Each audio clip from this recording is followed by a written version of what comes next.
Here's today's prophecy update.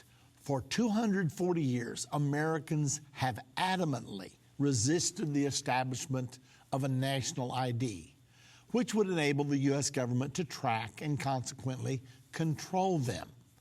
It has been understood that control and freedom are opposite terms.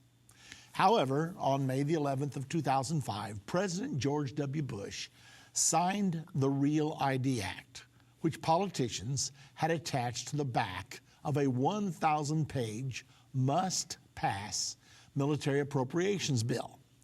The Real ID Act was the long sought-after and long-resisted national ID.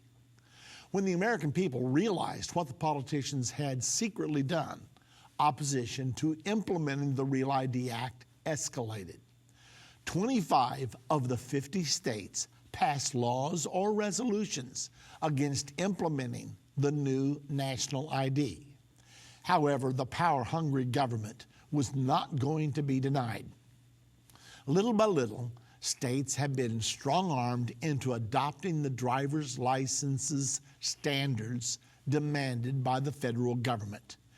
Beginning January the 22nd of 2018, passengers with a driver's license issued by a state that is still not compliant with the Real ID Act and has not been granted an extension, they will need to show an alternative form of acceptable identification for domestic air travel in order to board their flight.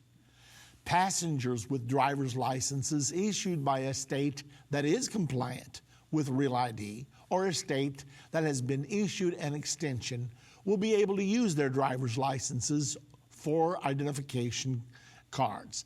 Starting on October the 1st, 2020, every air traveler will need a Real ID compliant license or another acceptable form of identification for domestic air travel.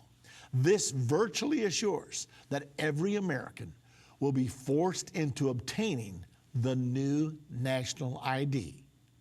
When this national ID is fully implemented, it could easily become the mark of the beast prophesied in the Bible for the end times.